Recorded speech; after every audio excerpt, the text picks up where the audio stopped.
Hello, hello, hello, and welcome to a fantastic and brand new episode of 3 Drams. As always, I'm your host, Matt Healy from potstill.com.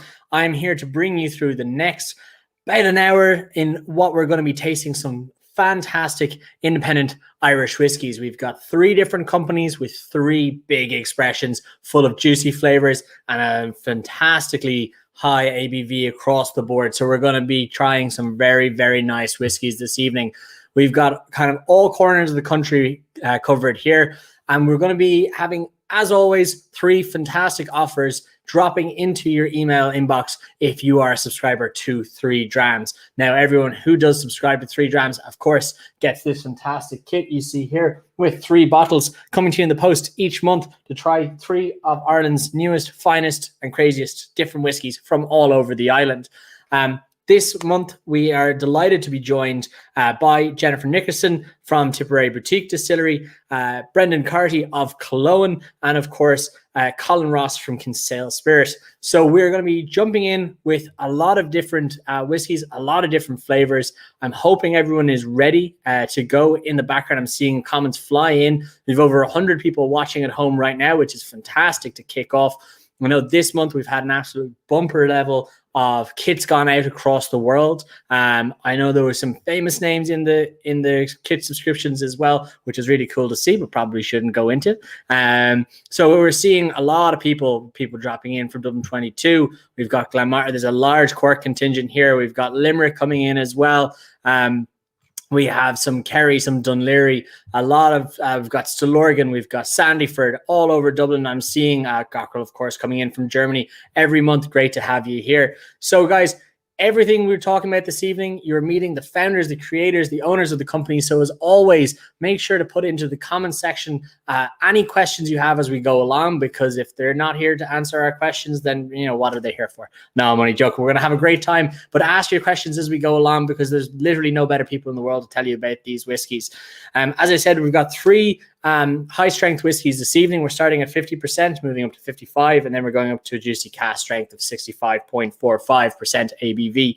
So remember, if you're having a sip of any of these cask strength or high strength whiskies, I always invite you to try them as they're bottled in the glass. Take your sips, have your nosing, take the flavors out that you want. And if you're so inclined to add water to bring down and open up some of the flavors as we go along, of course, that's to your discretion. Now, the makers may disagree with me on that one, but I always like to say, try it first as it is, and then bring it down to levels you like if you want to afterwards. But of course, I'm sure we have lots of the cask strength crusade in this evening who are going to be heavy on the full cask strength in the glass, and that's always fantastic to see. Sam Grimes asked an interesting question. Is there an upper limit on how strong whiskeys can be? Legally, there isn't really an upper limit in terms of bottling strength. There is a legal limit in terms of how high you can distill grain alcohol, and I believe it's 94.6% alcohol. Just when you're getting up that high, you're getting to denatured alcohol, where you're kind of losing any kind of flavor components. Usually you're looking, most distilleries have a casking strength, which is the level, the ABV that you put whiskey into a cask. And you'll usually find it's bespoke between each distillery or brand, and they'll usually float somewhere between 58 and about 65. And different distilleries have their own ABV points for different reasons, and I'm sure everyone can go into that as well, why they've chosen to bottle at these ABVs as well. So fantastic whiskies that we're going to be trying. And just to finish off that question, they're talking about the upper limits, but then of course lower limits as per the Irish Whiskey Act and the Irish Whiskey Technical File, and also European legislation on whiskey. The lowest ABV a whiskey can be is 40% alcohol by volume. Then we're seeing a load of different people still coming through. And then, of course, I knew this would happen. Sean coming through. He loves cask strength whiskies. I knew the cask strength crusade would be here this evening. So I'm delighted to welcome you all. And I hope that we're going to have a lot of fun as we go along, because, as I said, we've got some absolutely fantastic whiskies. So Remember, guys, when we're looking at social medias, do remember to hashtag 3Drams. Take a picture of your setup, take a picture of your whiskeys in front of the computer or front of the TV, whatever it may be. And if you are watching or listening back after the fact, welcome also. And don't forget, you can also catch us on social media as well after the fact. But it's always great to chime in, show the world what we're tasting this evening, and spread the good word of Irish whiskey. Because if there's nothing my website's dedicated to, and there's nothing that this website's dedicated to, that is spreading the good word of Irish whiskey. But guys, it's far too long for me to be talking on my own. So I'm delighted to be joined by my first guest this evening, the fantastic, wonderful Jennifer Nickerson, founder of Tipperary Boutique Distillery. So Jennifer, welcome to the show. Hey Matt, how are you? Thanks very much.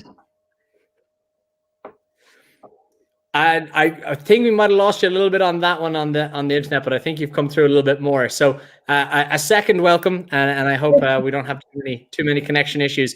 But for people out there that don't know you, Jennifer, or don't know Tipperary Boutique Distillery, do you want to give us a quick rundown of you guys and yourself, and then maybe we'll jump into some fantastic whiskey? Yeah, sure. And if my sound goes, just let me know or wave at me or something, so I know that no one can hear me. We started Tipperary Boutique Distillery as a project like way back in 2015. I left my job, but it's taken up until the end of last year before we had Tipperary Boutique Distillery started producing whiskey. So it's been a bit of a trek getting here. We're kind of unique because my husband grows all the barley for our whiskey. He is a farmer. His family have been farming that land for about 200 years. And I also capitalize on my dad's experience. He's worked in the Scotch whiskey industry, managing lots of different Scottish distilleries for the past 40 years or so. So he's our whiskey expertise. Liam's my grain expertise. And I think I'm general dog's body. I try and put everything together and make sure we get some whiskey out. Wow, that's fantastic. So where are you guys located for people that don't know you? We're in South Tipperary, so we are just off the motorway near Care. If anyone knows where Care is. In the Golden Vale, so definitely good grain growing country right there. That's exactly it. That's this part of Ireland, for anyone that's not in Ireland, is known for. There's really good grain country, so we are really lucky. And Tipperary water is famous as well, so we've got all the ideal conditions for making whiskey. Exactly. So talk to us about, I suppose, the distillery very quickly. As you said, it was a long project, but you're up and running now. For the people that don't know, what's the distillery look like? What kind of setup have you got? You're running pots, you're running, column stills, you're running big, you're running small. Give us a rundown. We are teeny tiny. So we've got 4 little pot stills. The biggest one is 18. The biggest one's 1,000 liters, I think. And then the 3 smaller ones are 800 liters. So they're three tiny little ones, and then one that is like a minuscule bit bigger. That pretty much sums up our operation. Like, to give you an idea, then our mash tun is 200 kilos. So we have to run that. We get 400 liters of alcohol out of a ton of barley. We have to run ours 5 times to get through a whole ton of barley. Like, it took us a week to get through a ton of barley. Like, we're incredibly small. Okay. So, I mean, we're talking definitely boutique in the name and boutique in the distillation as well. And I believe you have picked up one of, I suppose, Irish whiskey enthusiasts, famed people as well. Pot Still Will, many people know, is working down with yourselves now, if I'm not mistaken, as well. Yes, we finally took on a distiller this year as well, and we've stolen Pot Still Will. We've taken him away from Wexford and down to Tipperary. So he seems to be settling in okay. He's liking Tipperary. I think he's liking having his hands on some stills and playing about with their product. And we've been messing about a little bit already. So I think he's enjoying himself. I hope he's probably going to be on tonight and he'll be like, Jen's just telling me that I'm enjoying myself since I started working. But yeah, no, I think he is. Yeah.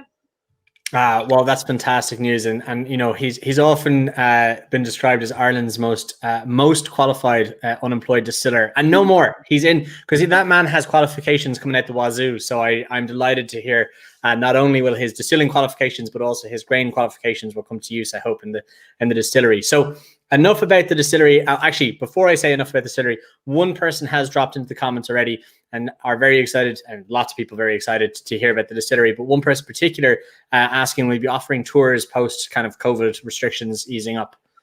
This one's really hard for me because of COVID, we haven't even thought about tours.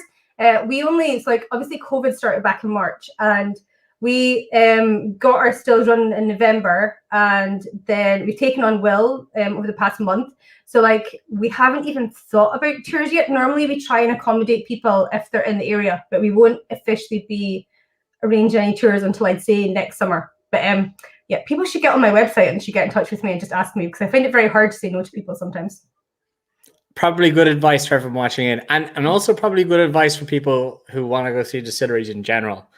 I think a lot of people will get success if you just ask nicely. I've never done that with you, Matt. I don't know what you're talking about. And before we go on, not only sorry, yes, one person says, "What is your website, Jennifer?" That might be a good place to look. I'm terrible at promoting myself. It's tipperarydistillery.ie. Thank you so much for the person that asked. And someone's come in right behind and said it's an amazing website. So kudos to you there. So what is the plan for the distillery? Malt, pot still, apple brandy. I'm leading you down. Malt. I got completely distracted telling you how small we were. So our entire plan is to take our own grain from the farm and to distill that in our little pot stills. So we are just doing entirely pot right now. We're going to do single malt first and get that established. Then we're going to move on to experiment with some pot still later on in the year. And as Matt has said, there's a couple of little projects going on that definitely one was released on Twitter there. So that has, thank you. That has been announced on Twitter. Is our brandy. So we partnered up with a local apple farmer and we've taken his cider and we've distilled, we started distilling that. So we're going to have some apple brandy type stuff in a few years' time. Very nice. And I know Mr. Contrast certainly makes some of the best cider in the country. So I'm delighted to see, I will be delighted to see hopefully the fruits of that labor between the two of you. But no one is here to listen to me speak. We are here to taste whiskey and talk to you, Jennifer. So if everyone who hasn't already jumped into their glasses, because I know I've been talking far too much, we have dram number 1, Earl 1 right here. If you want, there's a lovely little hue on it. Do you want to give us a little rundown of what this whiskey is and what cask it's in as I pour into my glass? Yeah, so you'll have noticed that it is quite a dark color. We don't add any colorants, but this is a fairly, I have a full bottle of it here so you can kind of see through it, like a fairly dark reddish colored whiskey. Just ignore the fact my pink here takes away from how red it is. And what this is it's our own barley. So we grew this back in 2016. We grew on our own farm. It's the railway field down the back of the farm. Took it to Scotland because at that point in time there was no craft maltsters in Ireland. Had it malted and took it back to distill it on another Irish distillery. So my dad flew over and we spent a week down at another Irish distillery distilling all our grain, and then eventually took it back to mature on the farm. So this is as close as we have right now to something that we've kind of grown ourselves, matured ourselves. The only part of this that we didn't manage to do ourselves was the distilling. Okay. So what cask would this lay down in then? Yeah, I was going to say there, Marisa said there about the Rioja cask, about the rosé color, and that's coming from those Rioja casks. So this is 5 first fill Rioja casks. Very nice. So it's quite fruity. Like I get lots of kind of strawberry, raspberry, kind of soft fruits coming off. Mm-hmm. People are totally allowed to disagree with me, by the way. Like I'm pregnant, so like my taste of smell is like. I say we'll leave the chat to tell us as well what they're tasting. I'm seeing tastes like a Jammy Dodger biscuit. Lovely. I mean, we're going into good territories there. And again, I will say, I say this most tastings. If you come up with a complex flavor note or a compound flavor note like Jammy Dodgers biscuits, that's a great tasting note because you can unpack that. There's sweetness, there's a fruitiness, there's sugar, there's maybe something slightly citric or tart. There's also that biscuitiness from the grain. So you can unpack that. If you taste bubblegum or your fruit salad, don't be afraid to say that. It's not. People are often afraid to say kind of compound flavors, and you can always unpack them, which is fantastic. Because I get fruit salad sweets in different whiskeys, and I just went and had to Google what that was and find out what the ingredient that went into it. So I love that Jammy Dodgers. That's absolutely fantastic. That's really interesting because one of the ones that Stuart said to me when he was in them was like Victoria Sponge, which is quite similar if you think about it. Like it's that jammy, like sweet flavors, but then it's also the biscuity part of it or the cakey part of it as well. So they're quite similar. Okay. Hints of strawberries, getting more Jammy Dodgers. I'm going to have a little sip of it here. So cilantro. Cilantro.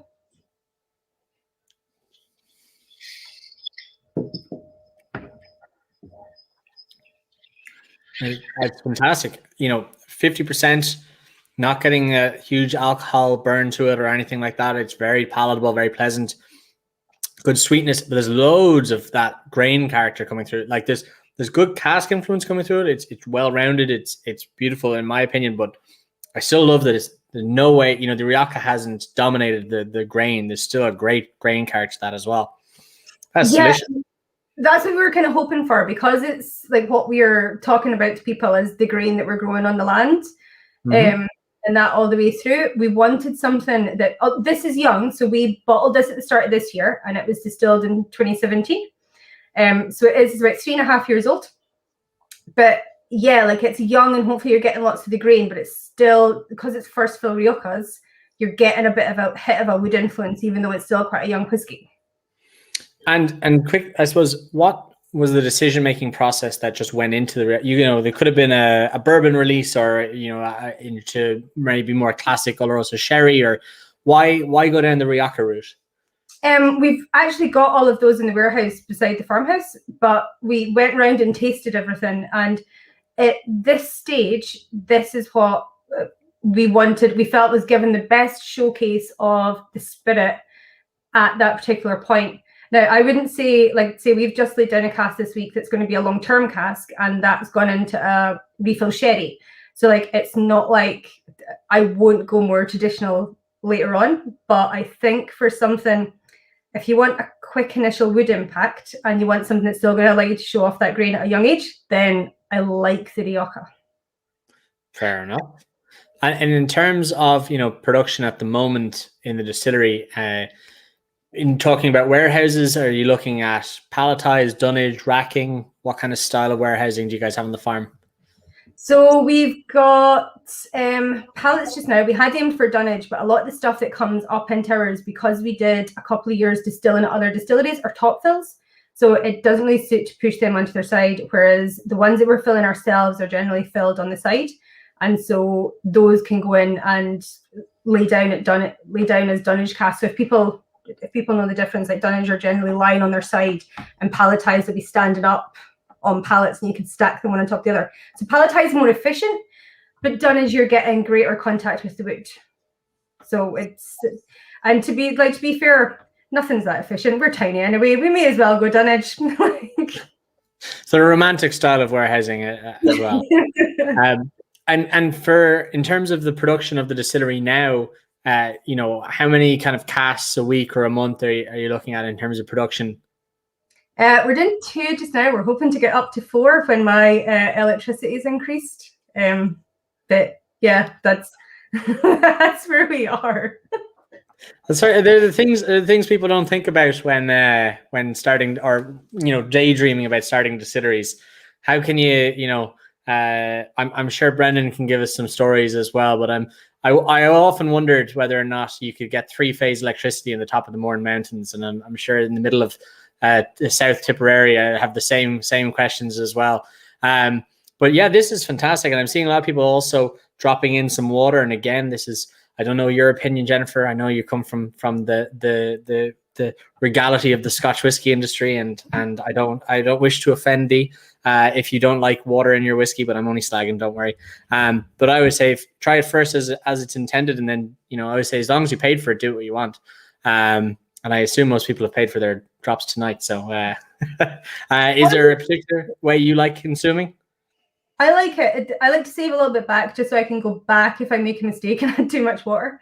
But I like to, like what you said there, add a little bit more water, because quite often you'll get flavors that are just being masked by the alcohol hit if you're drinking it too strong. I do like high ABV whiskies normally.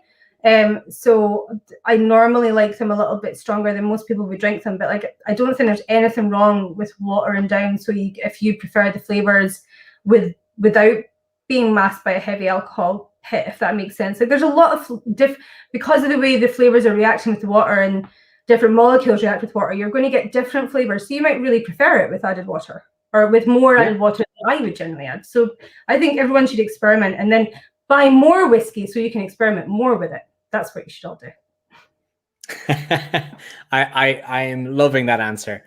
So I suppose if people are looking to get a hold of this whiskey, of course, it's on irishmalts.com. It'll be in your email inbox after this show. There'll be a fantastic, if you subscribe to 3 Drams and are participating tonight, there will be a discount code for 10% off the homegrown barley whiskey, which will be, of course, dropped straight to your door. Can't really ask for much better service than that.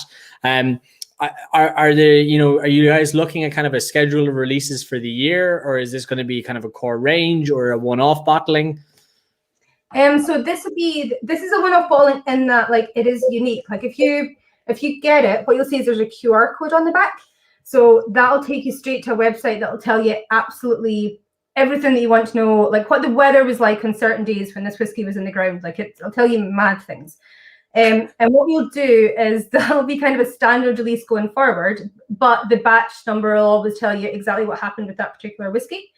Yeah. And then we'll be expanding into, I'm working on our Christmas thing just now, and that's going to be something entirely different. So I can't tell you, but this one will be a standard, but there'll be something else really exciting coming along a bit later in the year as well. And we're doing other quirky little spirits and things.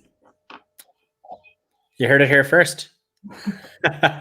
And again, if people want to go and check out your website, Jennifer, give it one last plug. Yeah, and I'll say it slower this time. Sorry, guys. It's tipperarydistillery.ie. Fantastic. And if people want to find you guys on any social medias? We're Tipperary Boutique Distillery on both Insta and Facebook, and Tip Distillery on Twitter. Fantastic. And one last question come through here. Do you sell other spirits outside of whiskey? Is there perhaps a gin that people can pick up?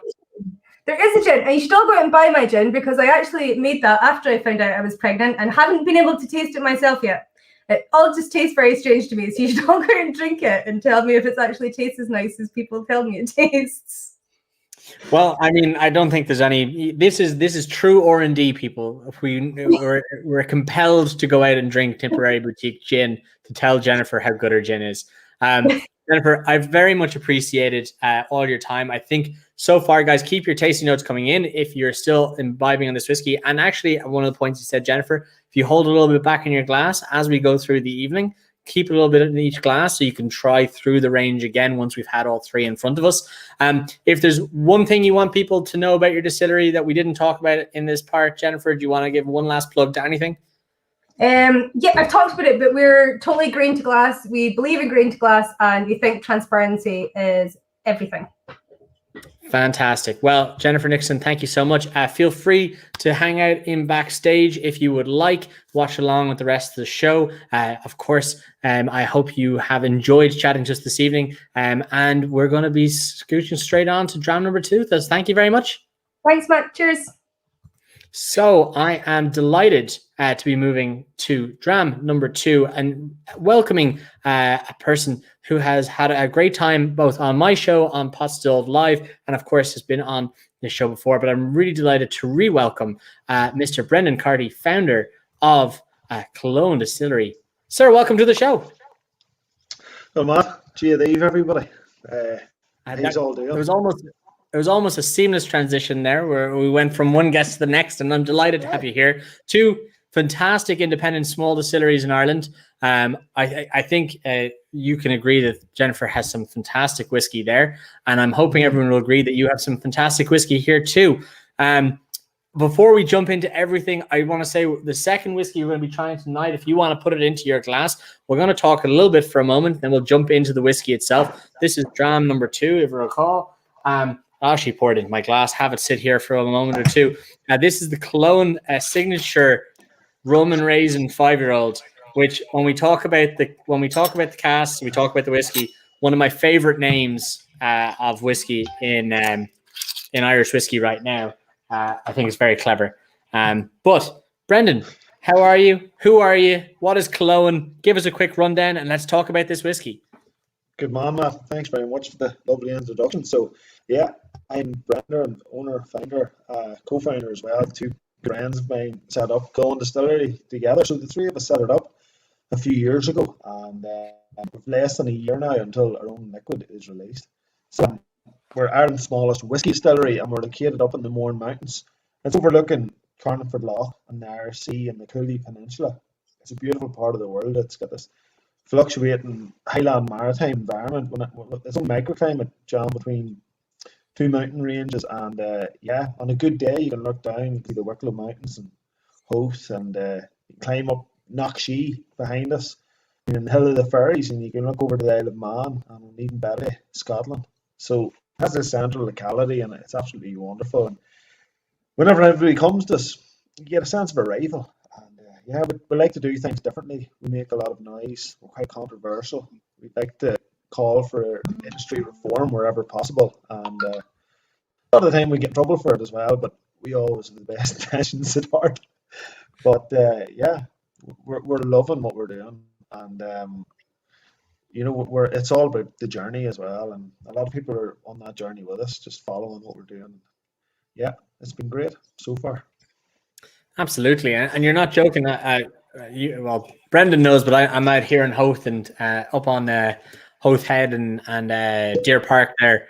On a couple of occasions, I've been able to look north and see the Mournes.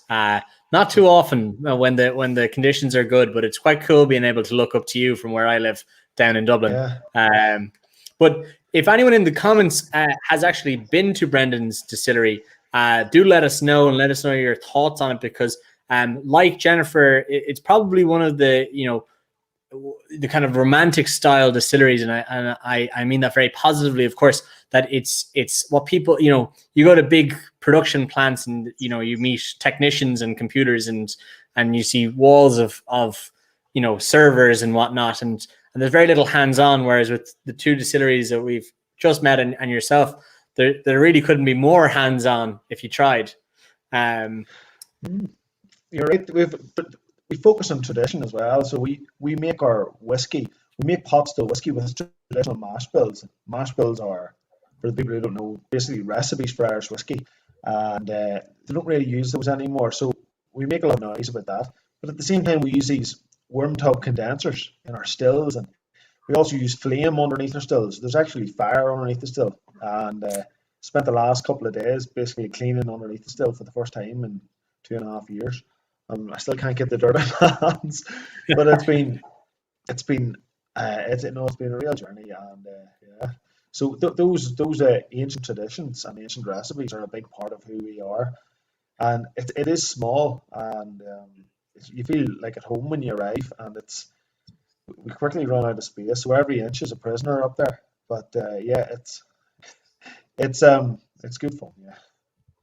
Well, fantastic. So, Brendan, we are going to be imbibing on the rum and raisin 5-year-old. I mentioned it's one of my favorite names in Irish whiskey, but I haven't explained why. So what whiskey are we trying, and what cask is it matured in, and why is it bottled at 55%, pray tell?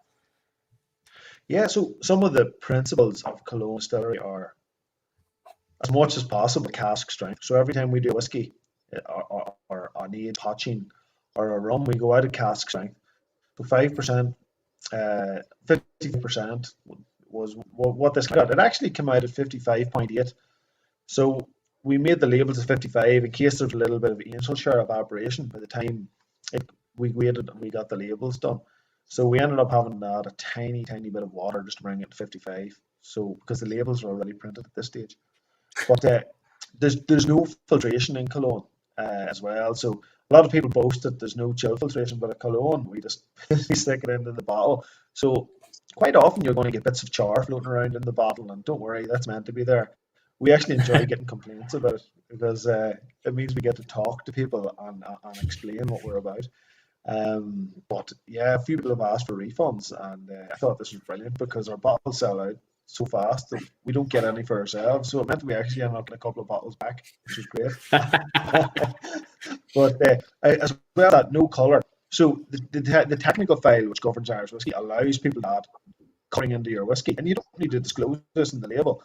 So at Cologne, we basically say, right, no colour at all is added. So everything you get in your bottle is natural, which was fine because the two casks in this whiskey was a dark rum cask, which was our own. We make our own dark rum on site as well, and it imparts a lot of flavour into the finish. And then there's also a PX sherry cask, which tastes like bloody Christmas cake, and there's a hell of a lot of colour in it as well. So when you put these two things together, you know, you got these raisins from a Christmas cake and this rum from our rum. You got that playful name, the rum and raisin. Although there's lots of beautiful notes in the background there on top of the rum and raisin, I just thought it'd be something to play with, and it's inspired a whole series. So this is batch 1 of rum and raisin. This is going to be a continued batch, but there's going to be a lot of specials coming out of this as well. And we're not just looking at really premium Irish whiskies. We're going to look at some Scotch whiskies as well, and even some Australian whiskies, the best ones.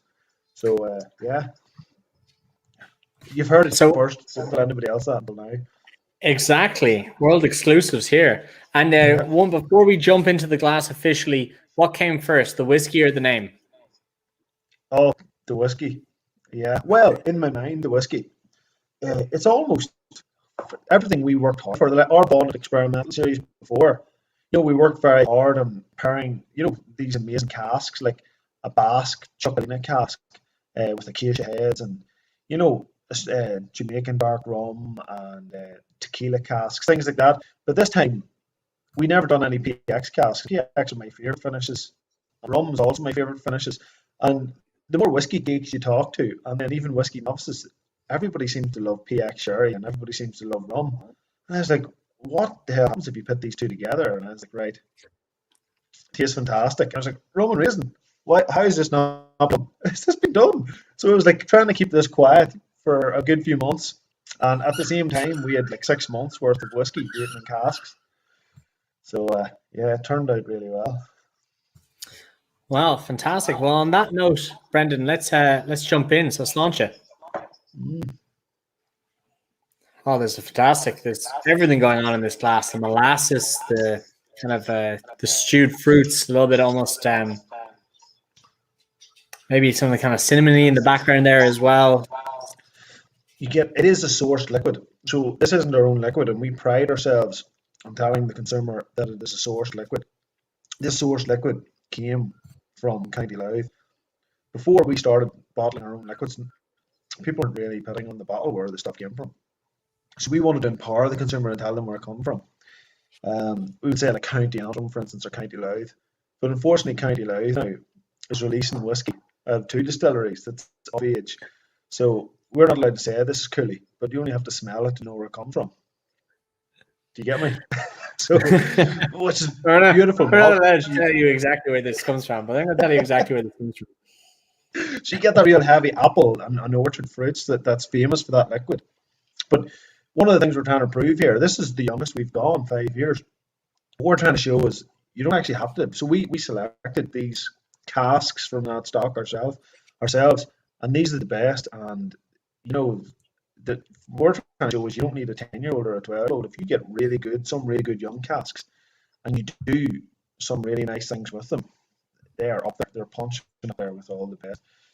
And so it's a bit of a journey, and there's an important skill in that cask selection and then in the cask finishing. So, yeah. Fantastic. So I see in the comments here, there's a question's come through from Roisin Carroll saying she loves this. but can she ask the price? And I'll say, Russian, you can ask the price, but it might be a little disappointing because one of the distilleries in Ireland that has the quickest sellout rates, I think, is Cologne Distillery, and I'm pretty sure there's not a bottle of this left at retail, on at least online. Unfortunately, that's the case. There is more coming soon. There's always going to be slight variances between the batches, but there's more coming soon. But and they'll be the same price. So our last whiskies were a bit more expensive. But this was the idea, especially because we're in the north here. So in County Down, we're spending sterling. So 55%, and it was £55. And in the Republic, it was €60.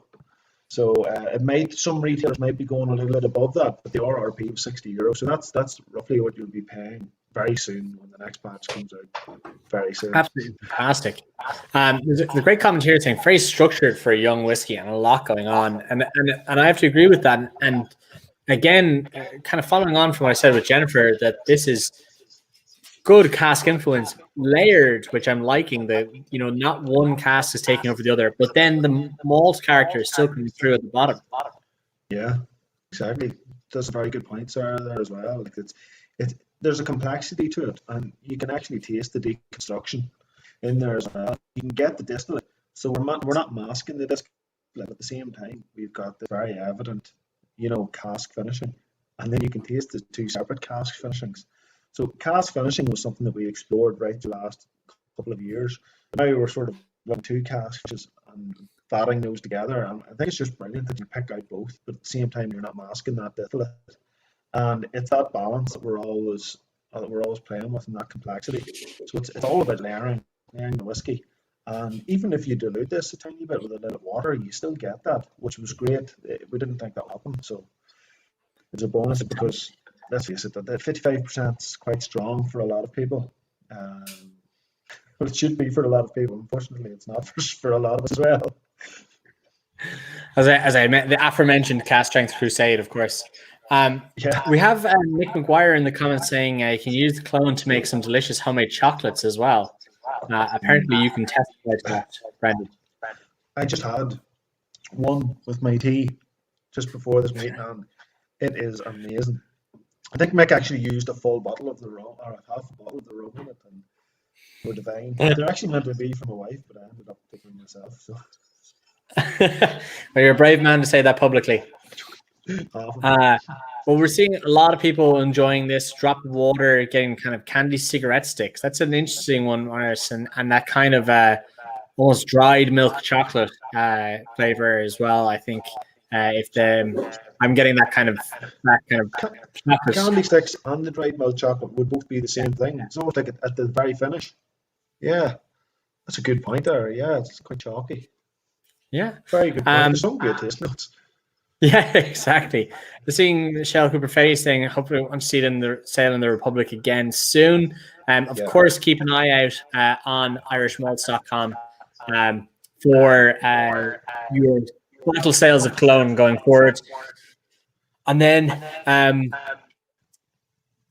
seeing 3 Drams coming through here in the comments section as well. There are going to be a bundle releasing, unfortunately not with Rum and Raisin 5-year-old, but after the show, if you have subscribed to the box, of course, you're going to get the bundle dropped into your email inbox. This is a very limited run on this special bundle, but there are a bundle of the Rum and Raisin chocolates, 4 Killowen Blackberry Bramble Seltzers, and your Gloria aged coffee liqueur as one bundle pack. And can you give us a quick rundown of what Gloria is? Because one of, again, the most sought after Killowen releases that might have flown under some people's radar, and it's pretty much sold out globally at this point.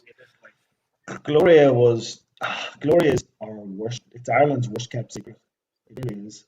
It's a cask aged coffee liqueur. So this is our pod, which is becoming quite scarce as well. It's beautiful stuff. It's made with our flame fed pot still. Maillard reaction, warm top condensers. It tastes more like a 10-year-old malt than it does a new make spirit.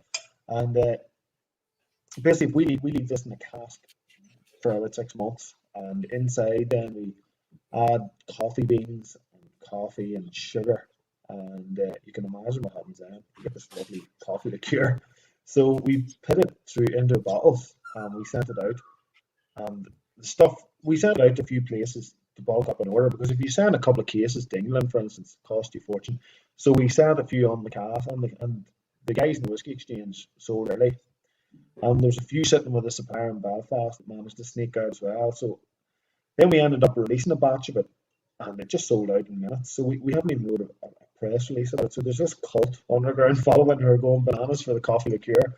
And so we have more sitting in casks now, waiting to be bottled. But we didn't even get to release it or make noise about it. So yeah.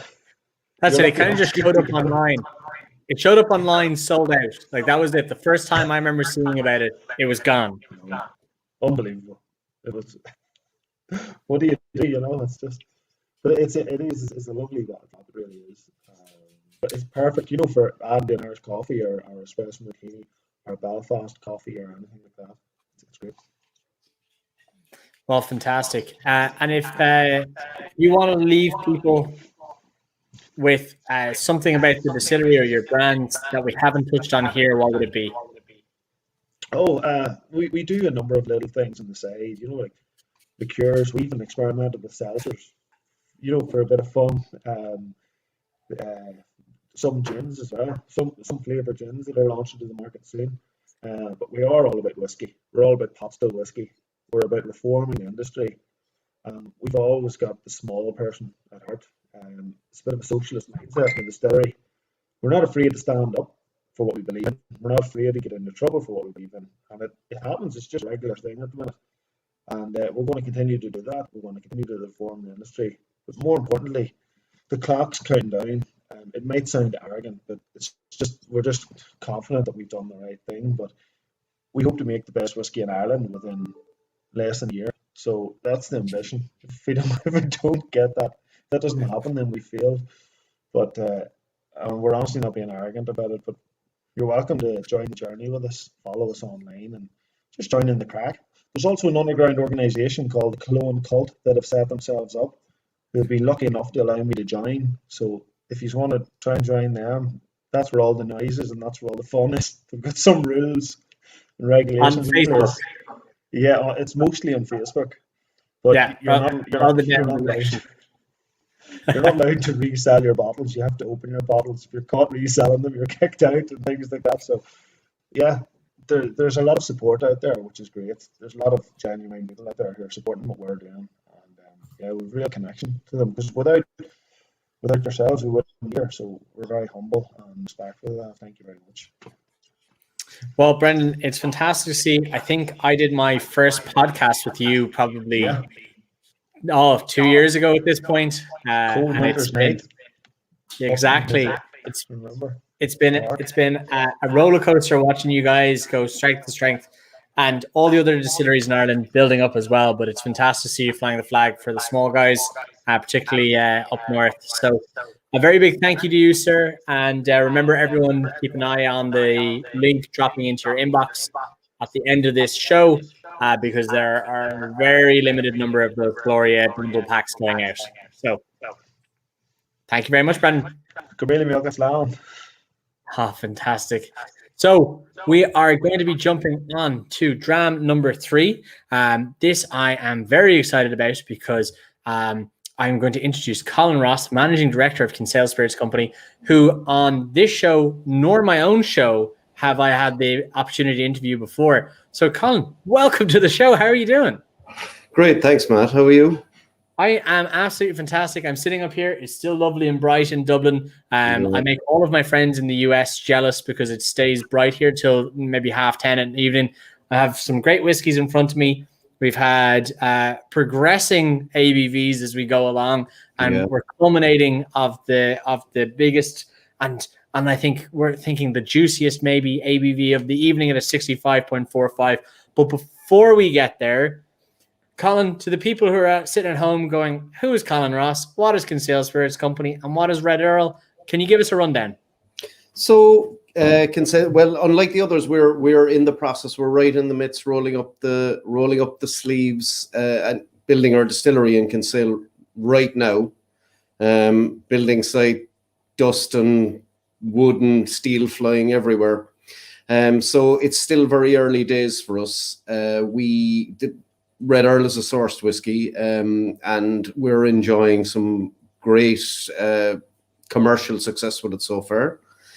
We started the journey roughly 4 years ago. My two partners, Tom and Ernest, set up the company, and then I joined in about 2 years ago to help them with exports, the commercial side, fundraising, and so on. So we're very excited about what's happening. We're really looking forward to getting into distilling our own spirits. We've been working with some great partners up to now, but it's time for us to take the plunge. I see the Blue Haven coming up there, good supporters of ours. We started with gin, Kinsale gin, and thankfully, gin has been very kind to us. A lot of people spoke about the demise of gin, and it hasn't happened. So once we got a few awards under our belt, we got a bit of confidence in our ability to, blend, select botanicals and so on. And then we decided, you know what, I've always been a whiskey drinker. I mean, since even college, which was a while ago now, whiskey was always my thing. So I've always valued, and I've always looked at different types of whiskies. So I'm not, I'm absolutely, totally an Irish whiskey drinker, but I also enjoy other types of whiskey, bourbon. There are some great scotches.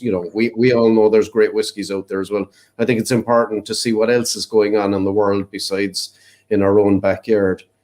And traveling and looking and seeing what's happening with Irish whiskey, and let's hand it to Irish Distillers, the fantastic job they've done in promoting whiskey as a Irish whiskey as a whiskey type around the world is great, and paved the path for a lot of us. So what we decided to do was investigate the commercial opportunities first to see if there was a market for our particular style and brand, and slightly quirky branding, unusual finishes, triple casking, and always with the impression or intention of, I see one of our customers coming up there, with the intention of building our own distillery. So we've been working on the distillery plan.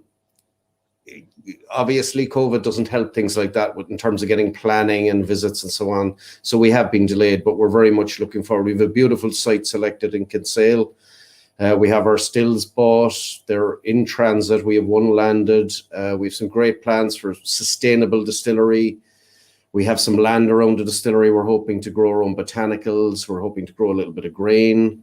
So it's going to be very exciting. And it's at the start of the Wild Atlantic Way, which, is all great there's some fabulous distilleries all the way up. And we're looking forward to being part of the production as well as the sales effort for Irish whiskey. So it's very, very exciting times. Oh, fantastic. And it's great to hear a distillery being constructed in Kinsale. It's obviously a hotspot of Ireland. But would you believe that there was almost another distillery built in Kinsale in the early 2010s?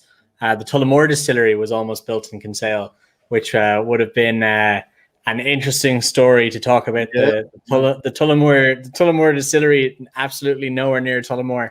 And there are a number of distilleries dating back, in the area. There were distilleries there 300 and 400 years ago that are all long since gone. So it was traditionally, way back when, a great hub of distilling, and it fell away, and it's coming back now. There are local in the area as well, and nearby us. So it's going to be a great place to do business.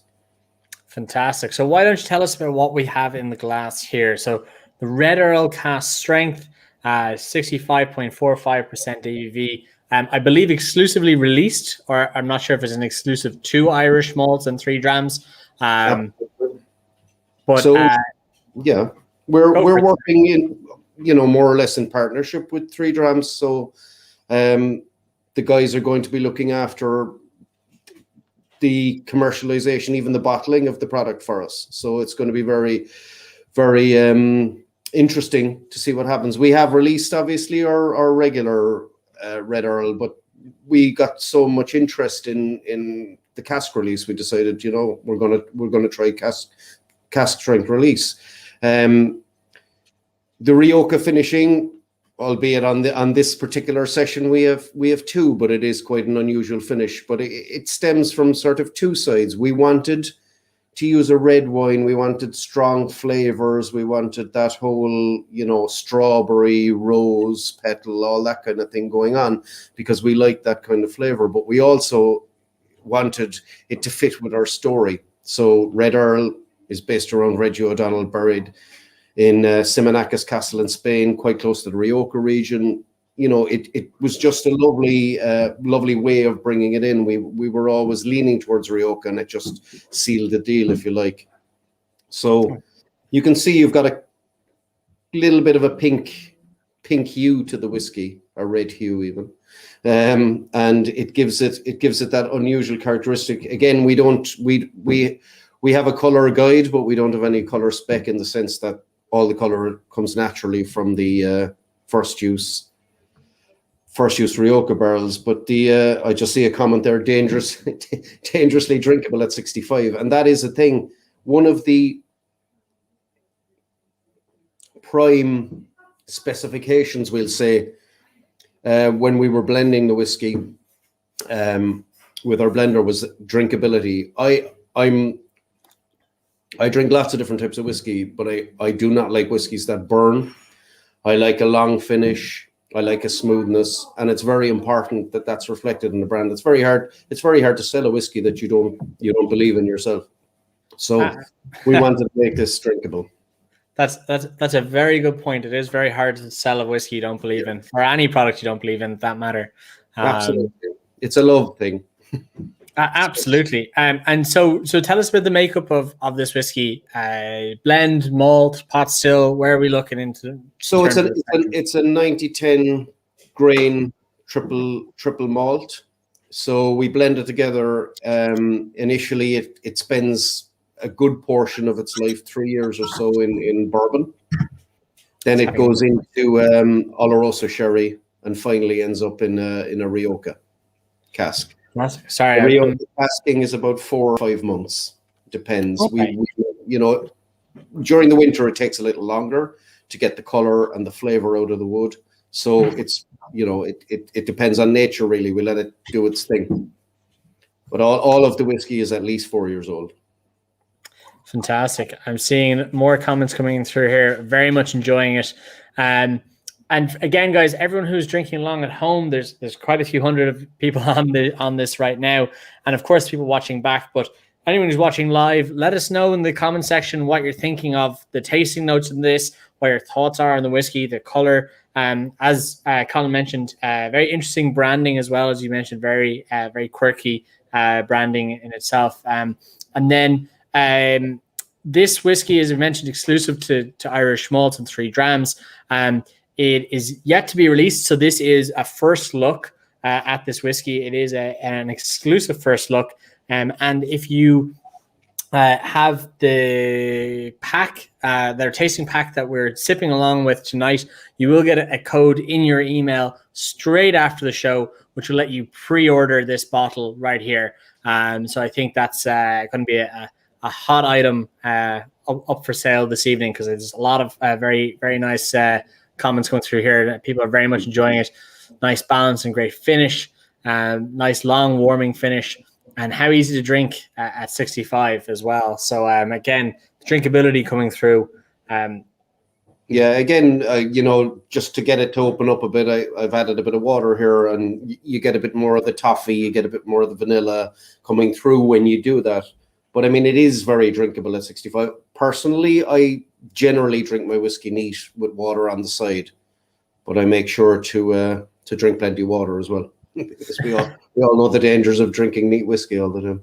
Absolutely. And the question here saying, do we know when the release date will be? So pre-orders are available from this evening, but is there a schedule on releasing?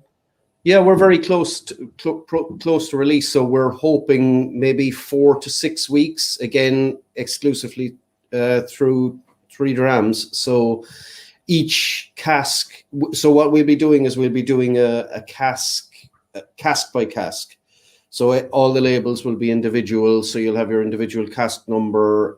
You'll have your ABVs varying depending on the cask. Again, there won't be any sort of blending of casks together to get a set ABV. So it'll very much depend on the cask. So they'll be unique in their own releases, if you know what I mean. Absolutely. About 4 weeks. We're recommending $59.95. Okay. So it'll be reasonable. We don't want to push it too far. We think for a source whiskey that's plenty as well. Fantastic. And question here. Oops, sorry. So there's the problem with so many questions coming in. I go to click one and one pops up in front of it. Dram Fine Whiskey and Matt over in Dram Fine Whiskey wants to know the difference between the regular Red Earl and this cask strength apart from the ABV. Are they the same whiskies? So they're more or less the same whiskey, yeah. So the filtering will obviously be with the 40%. You need to be more careful. You need to filter it. Whereas with the cask strength, it'll literally just be the sediment and things removed. So it'll be, I suppose, a purer format of the same blend, but at cask strength. And did you find many people calling for the cask strength with the original Red Earl release? Yeah, I mean, a lot of people were intrigued by the color and the flavor and wanted to dial it up in terms of strength. I mean, there is an affordability issue when you start to go up to 40, even 46 or 50% for people in terms of the extra duty. So we decided to go at 40 for the sort of general release.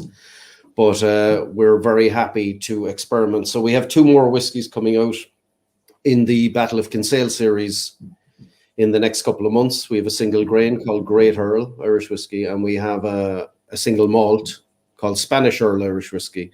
So they're all around the main characters on the we'll call it the Irish side in the Battle of Kinsale. And then the idea is then in tandem we'll do cask strength releases of each of those, hopefully again with Irish malts and 3 drams. Fantastic news. And if there was I suppose something that you wanted to tell people that we haven't talked about this evening, either about Red Earl or Kinsale Spirits Company, this is your platform. What would you like to tell the people who are watching in tonight about the company or about the whiskey? Well, I suppose the most recent news for us. I mean, we're exporting quite a lot at the moment, which is great. We're in the States, we're in China. Asia is starting to grow for us. It's a very exciting time. But in the last couple of weeks, we've won, I think, 6 or 7 medals in various competitions. I think we have 3 golds and 4 silvers for our various products. So we're, it's great. Okay, it's not about the boast, it's more about the peer recognition. So we're very happy to provide or to place products on the market that people actually like and critically acclaim, and that's very important to us, that we're doing something that has substance, if you will. And the plans for the distillery are very exciting, and we're hoping to welcome, once everything gets back to normal, we're hoping to welcome people there down the line. I mean, initially it'll literally be a production facility, but hopefully down the line we'll have some visitor opportunities and on site, so people can see what we do. Absolutely. And I suppose when that distillery gets going, is it going to be primarily single malt facility, pot still facility? Is it grain facility? What are we looking at in terms of production? Malt is the main target, and we're obviously going to start making some gin as well down there. But we have other ideas about potential products that might fit with the whole location. But in the main, whiskey, most of the whiskey that we produce will be distillery only releases. They'll be releases for people like Irish malts. The main bulk product for Red Earl, we'll say, and Spanish Earl and Great Earl will probably still come from our partners in Great Northern. the volume products, because we'll still need to pay the bills. We'll still need to keep everyone employed. That's very important to us. And, we want to make great whiskies, but we also want to, to have commercial survival and success. So it's important we marry those. And in terms of markets for Red Earl and the Kinsale Spirits Company, where in the world, I suppose, are you looking? So far, we're in, obviously, Ireland, we're in China, we're in the United States, we're in 7 states now, soon to be 10. We're on the cusp of releasing in Australia, Singapore, the Philippines. We're working in the UK with a new distributor soon. Mainland Europe, there are a couple of people we're talking to. The Gulf, we're nearly there. Obviously, travel retail will hopefully become very important again. It was very important to us, and we'd all like to travel. Whatever else about buying duty-free whiskey, so it's very, very. It's starting to get very widespread. There are so many markets there. We've got to pick and choose. We have people approaching us from Russia. We have people approaching from the Czech Republic, Poland. And obviously we have to be careful as well, because we are still a small company, so we can't spread ourselves too thin. Of course. I see a question coming here from Sarah Ryan, just questioning about the sale of the 65%. This cask strength will be on sale exclusively through Irish Malt and 3 Drams. In your email inbox, if you're a 3 Drams subscriber, you'll get a link for pre-order, and will be released, I think, within the next kind of 4 to 6 weeks from Colin's explanation there. And if you're not a 3 Drams subscriber, assuming it's not all sold out, you'll be able to purchase upon release in that kind of same time frame. Yeah, you're probably talking about 290 bottles or so for the first release. Fantastic. Well, I very much appreciate all of your time in walking us through these whiskeys, or this whiskey. A fantastic close to what I think personally has been a fantastic episode of 3 Drams. Three independent companies with some very, very interesting whiskeys, and I think a lot of flavor in this episode. A lot of ABV, a lot of flavor, a lot of character. And I just want to say, Colin, thank you so much for joining us this evening and introducing us to your whiskeys. Cheers. Great to be on. Enjoyed it. Thanks a lot. I hope we'll see you again. And to all of our guests, do feel free to hang out in the green room area. We will be able to chat to you at the end. Of course, if you need to drop off, do feel free, but we'll talk to you in a little bit. So Colin, thanks so much. Cheers, man. And to everyone who is at home and enjoying along with us, do let us know in the comments now. Go into the comments and tell us what was your favorite whiskey for this evening. And always, people love ranking them top through bottom, and that's great because it's not only your own personal tastes, but usually every single person has a different combination of whiskeys that they enjoyed. So it's great seeing all the different subjective flavors that are going on. But of course, 3 fantastic whiskeys from Tipperary Boutique Distillery, Cologne Distillery, and then, of course, the Red Earl and Kinsale Spirits Company.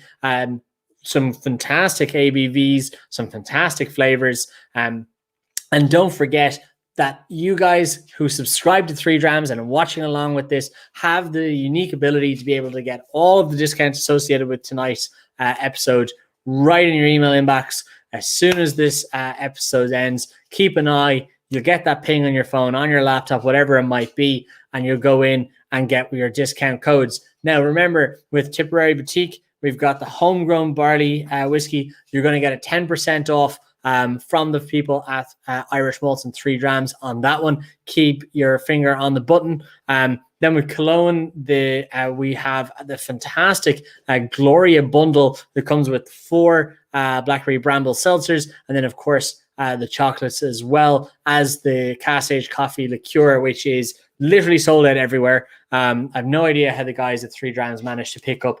I'm going to say again, very limited number of bottles on this, and they built this fantastic bundle. Keep an eye out for that.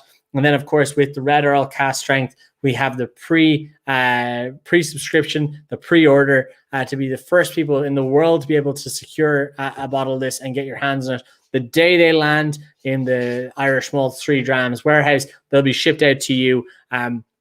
As it isn't exclusive to them, it's the only place you're going to be able to get it. There's only 290 bottles. So if you pre-order, you make sure that you get your hands on that. So to everyone who's watching at home, thank you so much. I'm seeing so many different people in the comments section telling us their favorite whiskeys and the different orders. I'm seeing there's actually still hundreds coming through on both YouTube and Facebook. There's other distilleries joining in as well on YouTube and Facebook, which is great to see as well. And I'm loving to see which of the whiskeys are your favorites. And as I mentioned, and as I suspected, hardly anyone is having the exact same combination and permutation of whiskey. So it's always great to see the favorites that come through. Because remember, folks, taste is subjective, and every whiskey we've had tonight has been absolutely wonderful and fantastic. So to you guys all watching at home, watching back after the fact, or listening on whatever subscription service that you fancy, thank you so much. To our guests, to Jennifer Nickerson, Brendan Carty, and Colin Ross, a very big thank you to you guys. This is very much, I know all three of you have been working in your distilleries and respective businesses all day, and to take time out of your evening to come on and talk to us and talk us through imbibing upon your whiskeys means a lot to me, and I hope to the people watching along at home. And to everyone else out there, I want to say on behalf of me, I hope on the behalf of you as well, a big thanks to the guys at 3 Drams and Irish Malts. We're talking in we're definitely over the 1,500, if not the 1,800 mark, on how many subscription kits are being sent out every month. But next month, keep an eye out on your email inbox. Go and subscribe to 3 Drams, because next month I know there's at least one exclusive release. We've got some fantastic different whiskeys from different distilleries and independent bottlers.